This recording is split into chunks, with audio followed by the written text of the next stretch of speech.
Now, we've been discussing this morning about knife crime ahead of the launch of a series of amnesties across England and Wales.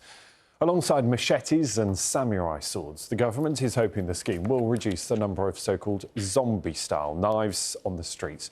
They usually have a sharp edge on one side, a serrated edge on the other. Zombie knives are already banned, but a loophole means that they can still be sold if they don't have an image or words on them that depict violence on their handles. Now, from the 24th of September, all zombie-style knives will be illegal. The government says people will face jail time if they own one. Well, the latest figures for England and Wales show that more than 240 people died as a result of knife crime in the year leading up to June of 2023.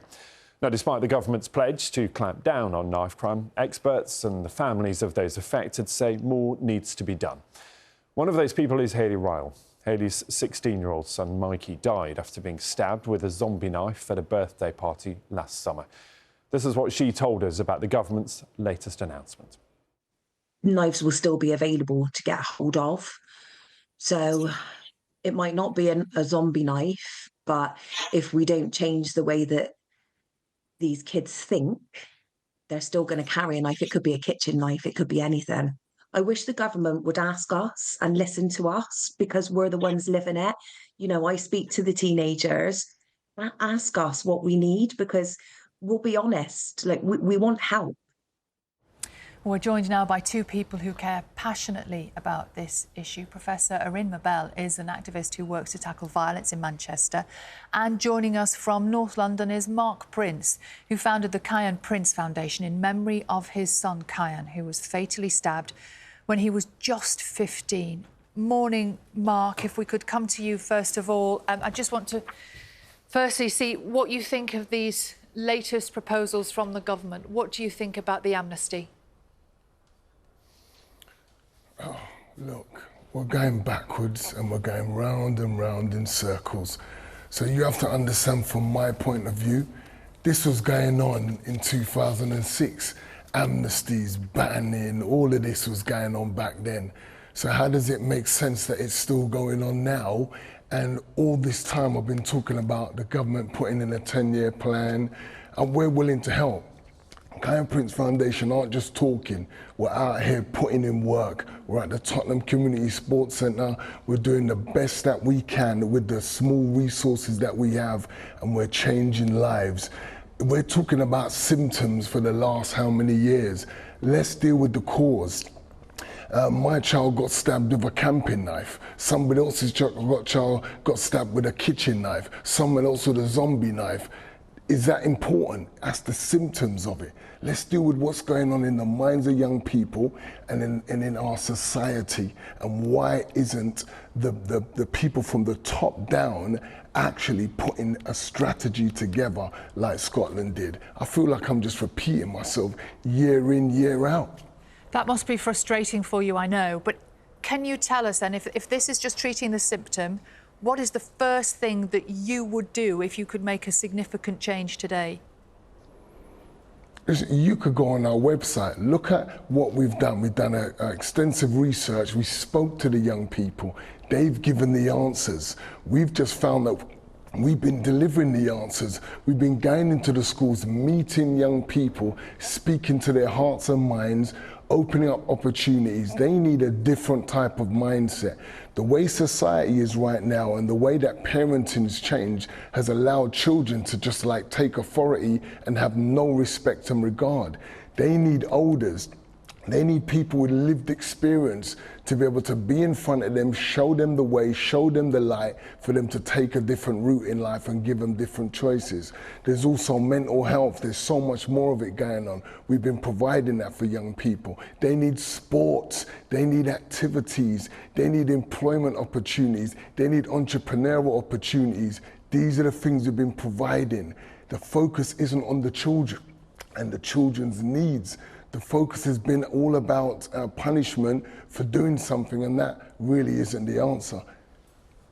Erinma, morning to you. You were nodding along to some of what Mark was saying there. Is it your thought too that this just doesn't go far enough in tackling the root causes of this problem? I mean, absolutely, because like Mark said, I think what we have to do is tackle the root causes. It's like if you had a tree that had, you know, I don't know, some kind of mould and you're just cutting the leaves off, the root cause, you're not really getting down to it. What we have to look at with our young people, first of all, we need to actually talk to them, get to know our young people, get to know their lives, get to know the society that they're now living in. And one of the things that we need to remember as adults is we were once young people. You know, okay, society has changed, so what they focus on is different, but we were once young people, we were once rebellious. So it's getting to understand the mindset, and Mark mentioned about changing mindset. So it's how do we do that? How do we change the mindset? We change the mindset because, when I say us, my group as well, Charisma Services, we go into schools, but we talk to young people about the de-escalation of conflict. What is the de-escalation of conflict? How do you stop an argument or a simple bump on the shoulder, stepping on the shoe? How do you stop that from becoming something that ends up into a fight in the playground or spills out onto the streets? And we talk to them about the fact that the stories, or when something happens in the classroom, like, I don't know, somebody might look at you, I've even learned recently, side eye, but somebody might give you the side eye. Now, what happens in your head, you start building up a story as to what that's about. And that's the, you know, the inverted conflict that's going on within themselves. It's also about them controlling their own emotions. That emotion does not become that overt conflict. Because when they build up a story in their head, they pass that story on to somebody else. Like I might tell you about what he or she did to me. You then will advise her to advise me, well, we should do this or you should do that. They build up a whole story and scenario in their head. And then before you know it, it becomes that overt conflict, where they're maybe having a fight or whatever, and, you know, unfortunately, knife crime. And all along, nobody has communicated. Nobody's had a conversation. Nobody's asked questions as to why did they give you the side eye? Did they even know that that's what they did? And so I think it's all about, if we're going to change the mindset, we have to be there right at the beginning with our young people, teaching them how to change their mindset, which is how to be in control of your own emotions. Because everybody's got emotions, and we do get angry, we do get upset, we do get annoyed. But what are those emotions?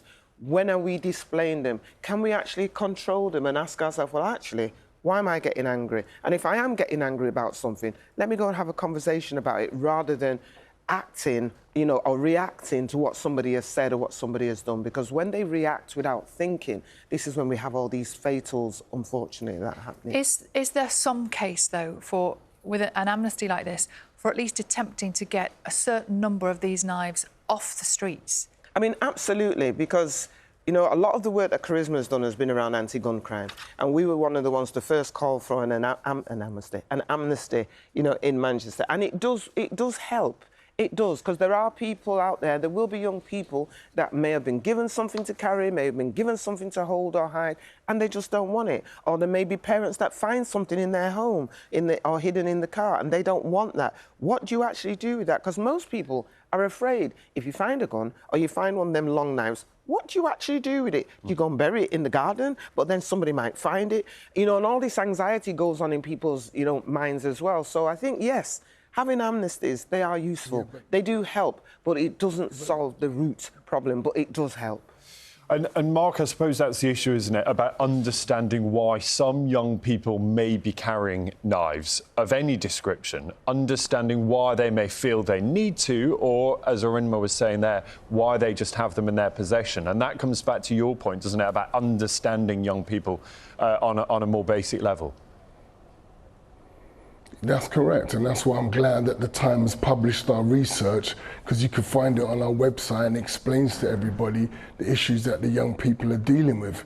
And that's why, as a certified life coach, I've incorporated this in Kiyan Prince's model to address young people's needs. It's having massive results. Why? Because school right now isn't fit for purpose. Because when young people leave school, they're not prepared with emotional intelligence skills to handle different emotions. So you'll find there's a lot more increase in mental health, depression, suicide amongst young people. And I never heard of this when I was coming up.